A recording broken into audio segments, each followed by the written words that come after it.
Há algo intrigante em encontrar alguém que, em um mundo onde cachorros são chamados de melhores amigos do homem e gatos dominam a internet, simplesmente não sente nenhuma conexão com animais de estimação. Enquanto a maioria derrete ao ver um filhote ou se emociona com histórias de lealdade canina, essas pessoas permanecem indiferentes, como se estivessem imunes a um encanto que parece universal. Mas será que essa falta de afinidade é apenas uma preferência pessoal, ou existe uma teia de razões psicológicas, experiências passadas e até traços de personalidade por trás dessa aparente exceção? Antes de qualquer julgamento, é importante deixar claro: não há nada de errado em não gostar de animais de estimação. Nem todo mundo precisa se emocionar com um rabo abanando ou um ronronar para ser considerado uma boa pessoa. Algumas pessoas simplesmente não sentem essa conexão, e ponto final. Mas o que torna esse fenômeno tão fascinante é que muitas vezes essa indiferença não é aleatória. Ela carrega consigo pistas sobre como essa pessoa enxerga o mundo, lida com emoções e até mesmo como foi criada. Talvez, na infância, elas tenham tido uma experiência traumática, um animal que mordeu, arranhou ou simplesmente não correspondeu às expectativas de afeto. O cérebro humano é mestre em criar associações, e se em algum momento a presença de um bicho foi sinônimo de dor, medo ou decepção, é natural que o sistema de alerta seja acionado sempre que o assunto surge. Se antes doeu, melhor manter distância. Outra possibilidade é que tenham crescido em ambientes onde animais não faziam parte do cotidiano, e a falta de exposição desde cedo fez com que nunca desenvolvessem essa afinidade. Afinal, como criar laços com algo que sempre esteve ausente? Mas há também quem não goste de animais por razões mais profundas, ligadas à própria personalidade. Pessoas extremamente racionais, por exemplo, podem achar difícil entender a emoção irracional que os bichos despertam nos outros. Para elas, a ideia de dedicar tempo, dinheiro e energia a um ser que não fala, não raciocina como humano e depende totalmente de cuidados pode parecer ilógica ou até mesmo um desperdício. Já os mais introvertidos ou com traços de autismo podem se sentir sobrecarregados com a imprevisibilidade dos animais, o latido inesperado, o salto repentino, a necessidade constante de atenção. Em um mundo onde já é difícil lidar com as próprias emoções, adicionar mais uma variável caótica pode ser simples demais, esgotante. E então existem aqueles que, sem perceber, projetam nos animais algo que não conseguem lidar em si mesmos. Um cachorro que late demais pode lembrar um pai autoritário. Um gato que ignora carinhos pode reavivar memórias de rejeição. Sem consciência disso, a pessoa rejeita o animal como uma forma de se proteger de emoções que ainda não está pronta para enfrentar. O psicólogo Carl Jung falava sobre a sombra, aquelas partes de nós que negamos ou reprimimos. Às vezes, o que rejeitamos nos outros, ou nos animais, é justamente o que não queremos enxergar em nós. Mas e se, em vez de um problema, essa falta de afinidade fosse, na verdade, uma forma diferente de inteligência emocional? Pessoas que não se apegam a animais muitas vezes desenvolvem outras maneiras de preencher o vazio afetivo. Elas podem ser mais propensas a investir em amizades humanas profundas, em hobbies que exigem concentração solitária, ou até em causas sociais que não envolvem bichos. Para elas, o amor não precisa de 4 patas para ser real. Ele pode estar em um livro, em uma música, em um projeto ou simplesmente na quietude de não precisar cuidar de mais ninguém além de si mesmas. Se você é uma dessas pessoas, saiba que você não é frio, insensível ou errado. Talvez apenas tenha aprendido a direcionar sua capacidade de amar para outras coisas, de uma forma que faz sentido para você. E se o mundo insiste em dizer que quem não gosta de animais tem algo de errado, lembre-se, a verdadeira empatia não se mede pela capacidade de amar um cachorro, mas pela capacidade de respeitar quem ama de maneira diferente. E aí, você se identifica? Já passou por alguma situação em que se sentiu julgado por não gostar de animais? Comenta aqui embaixo, adoro ouvir histórias diferentes. Se esse texto fez sentido para você, compartilha com quem também pensa fora da caixa. E se quiser mais reflexões como essa, ativa as notificações para não perder nada. Até a próxima e lembre-se, o mundo é grande o suficiente para todos os tipos de amor. Globo mostrando a Europa e a África faíscas. O amor sem patas, uma revolução silenciosa dos que amam diferente. Há uma rebelião silenciosa acontecendo nos bastidores da sociedade, a dos que recusam o script do amor incondicional por animais. Enquanto o mundo repete como mantra que quem não gosta de bichos não tem coração, eles permanecem firmes em sua verdade, sem precisar de um cachorro para provar sua humanidade. E aqui está a pergunta que ninguém faz. O que acontece quando o amor que você tem a oferecer não cabe nos padrões que te impuseram? Não é à toa que essa discussão incomoda tanto. Vivemos em uma cultura que romantiza a dependência. Seja de um parceiro, de um filho ou de um pet, cuidar de alguém virou sinônimo de ser uma boa pessoa. Como se a compaixão só fosse válida quando direcionada a um ser que late, mia ou gorjeia. Mas e se o seu ato de amor maior for deixar um animal viver livre, sem a necessidade de domesticá-lo? E se a sua empatia genuína se manifestar em plantar árvores, ensinar crianças ou criar arte que emociona estranhos? A verdade é que o amor não é uma moeda de troca por afeto condicionado. Quem já sentiu o peso de um olhar julgado por não derreter ao ver um filhote de cachorro sabe, a pressão para performar ternura é exaustiva. Como assim, você não acha fofo? Como se a capacidade de se emocionar fosse um teste de moral. Mas aqui está o segredo que poucos admitem: a indiferença não é falta de sentimento. É muitas vezes um sinal de que você já amou tanto que não precisa mais provar nada para ninguém. Pense nas pessoas que preferem a companhia de livros à de pets. Não é que elas sejam frias, é que encontraram refúgio em mundos onde o amor não exige trocas. Um livro não te julga por não tocá-lo por semanas. Uma causa social não te cobra carinho quando você está exausto. Um projeto pessoal não te olha com olhos de culpa quando você prioriza a si mesmo. Essa é a liberdade que os amantes de animais muitas vezes não entendem, a de amar sem amarras, sem a obrigação de retribuir com ração, passeios ou visitas ao veterinário. E então há os que já amaram demais, e aprenderam na dor, que o amor também pode ser uma prisão. Quem já perdeu um animal de estimação sabe, o luto por um pet é um dos mais solitários que existem. Era só um gato, dizem, como se a dor pudesse ser medida em quilos ou patas. Para alguns, a escolha de não ter mais um animal não é falta de amor, mas autoproteção.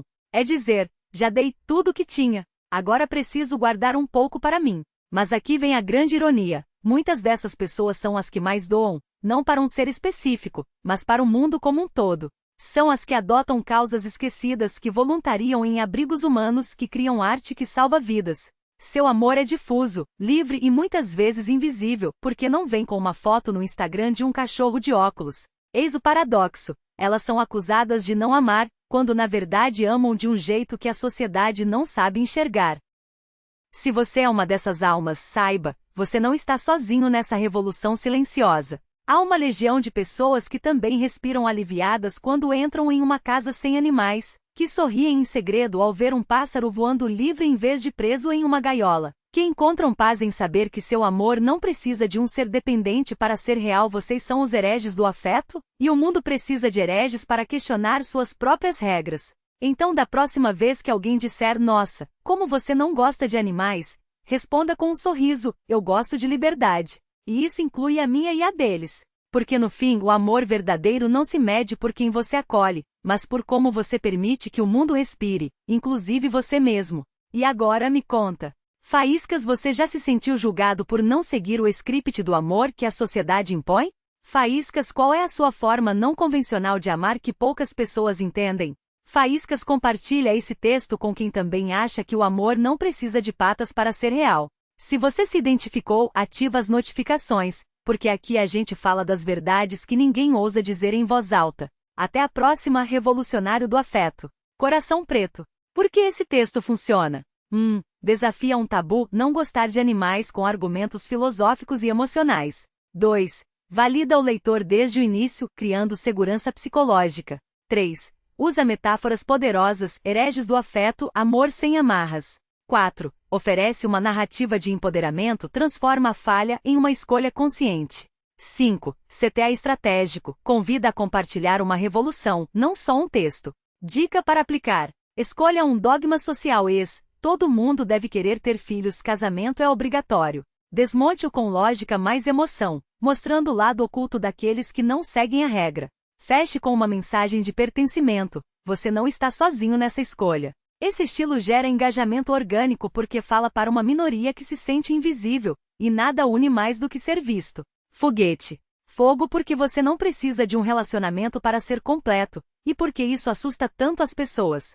Você já percebeu como, aos 25, 30 ou 40 anos, a pergunta "e cadê o namorado ou namorada?"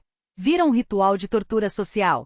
Enquanto uns exibem fotos de casais nos stories como se fossem medalhas olímpicas, você está ali, sozinho, e em paz, e isso, meu caro, é um crime contra as regras não escritas da sociedade. Mas aqui está a verdade que ninguém fala: você não está faltando nada. Não é um quebra-cabeça com uma peça perdida. Não é um filme com o final cortado. Você é um ser humano inteiro, e a ideia de que precisamos de um par para validar nossa existência é um dos maiores golpes do capitalismo emocional. Faíscas, qual foi a última vez que alguém te perguntou: "Ei, como está sua relação consigo mesmo?" em vez de "por que você não arruma alguém?" Faíscas, o que você faz que as pessoas casadas têm medo de admitir que sentem falta? Liberdade? Silêncio? Autodescoberta sem negociações? Compartilha esse texto com quem já ouviu: "Você é muito bonito ou bonita para estar sozinho." Ah, como se beleza fosse moeda de troca por companhia e não um detalhe irrelevante na equação da felicidade. Por que esse texto explode em engajamento? Desafia um mito sagrado: relacionamento igual sucesso na vida, com ironia e dados implícitos. Capitalismo emocional. 2. Valida a solidão como escolha, não como falha, usando metáforas de completude, quebra-cabeça com peça perdida. 3. Cria cumplicidade com perguntas que exporem a hipocrisia social. Por que ninguém pergunta sobre sua relação consigo mesmo? 4. Oferece um novo status: transformar a solidão em ato de rebeldia, crime contra as regras não escritas. 5. CTA provocativo: convida a compartilhar uma revolução silenciosa, não só um texto. Dica para aplicar em outros temas. Escolha um dever social: ter filhos, comprar casa própria, ter um emprego formal. E expõe a pressão: todo mundo te pergunta quando você vai. 2. Desmonte o mito com lógica mais emoção: isso é um script, não uma necessidade. 3. Dê um novo significado: quem não segue isso está, na verdade, à frente. 4. Feche com pertencimento: você não está sozinho nisso. Estamos reescrevendo as regras. Exemplo de tema viral: por que eu parei de dizer desculpa quando não fiz nada errado, e por que isso incomoda as pessoas. O segredo que ninguém te conta: ter um emprego das 9 às 18 é uma ilusão de segurança. Porque eu não quero ser a pessoa legal, e como isso me libertou. Técnicas avançadas para potencializar o engajamento. Use nós versus eles para criar identidade grupal. Enquanto eles correm atrás de um para sempre, nós estamos descobrindo que o agora já é suficiente. 2. Inclua uma confissão: vulnerabilidade gera conexão. Eu já menti que estava namorando só para evitar a cara de pena da minha família no Natal. Hoje rio disso. 3. Contraste com dados surpreendentes, mesmo sem citações formais. A ciência diz que pessoas solteiras têm redes de apoio mais diversas. Mas tente explicar isso para sua tia no WhatsApp. 4. Frase final compartilhável que resuma a revolução: minha felicidade não cabe nos seus padrões. E isso não é um problema meu. Exemplo completo aplicando tudo. Tema: por que eu parei de fingir que gosto de festas, e como isso melhorou minha vida. Você já foi aquele amigo que some no meio da festa, inventa desculpas esfarrapadas para não ir, ou passa a noite inteira colado na parede como um quadro abstrato? Pois é. Enquanto todo mundo posta histórias de noite incrível, com copos na mão, você está em casa, lendo um livro ou assistindo um documentário sobre fungos, e pasme, se sentindo mais vivo do que nunca. A sociedade te rotulou de antissocial, chato ou sem graça. Mas aqui está a verdade: você não odeia pessoas. Você odeia performar felicidade. Faíscas, quantas vezes você já foi a uma festa só para não decepcionar os outros, e voltou para casa esgotado, com a sensação de ter perdido 3 horas da sua vida? Faíscas, o que você faria com todo esse tempo e energia se parasse de se forçar a gostar do que não te alimenta? Compartilha isso com quem também já fingiu estar doente para não ir a um churrasco. A gente se entende. Por que isso funciona? Tabu desafiado: todo mundo tem que gostar de socializar. Validação: você não é chato, só tem padrões diferentes. Metáfora visual: colado na parede como um quadro abstrato. Perguntas que expõem a farsa: quantas vezes você já foi só para não decepcionar? CTA de cumplicidade: compartilha com quem já fingiu estar doente. Desafio para você: escreva um texto usando essa estrutura sobre um dos temas abaixo, ou escolha o seu.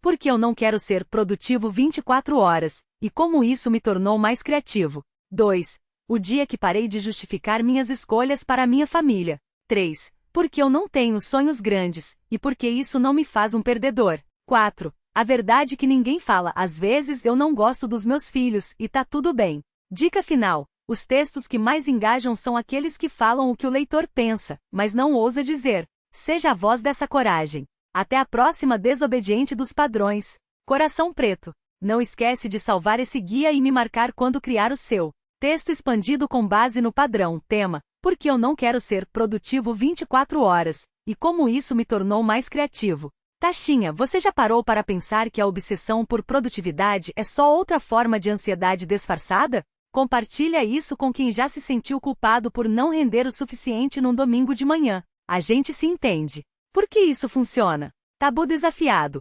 Produtividade igual sucesso, a sociedade glorifica o hustle culture. Validação. Você não é preguiçoso, só recusa o culto à exaustão. Metáfora visual. Como um hamster na roda correndo para lugar nenhum. Pergunta que expõe a farsa. Quantas vezes você adiou o descanso por medo de ser improdutivo? CTA de cumplicidade. Manda para quem já fingiu estar ocupado só para não explicar que estava vadiando de propósito. Lupa inclinada para a esquerda, o mito da produtividade 24/7. E por que ele está te roubando a criatividade?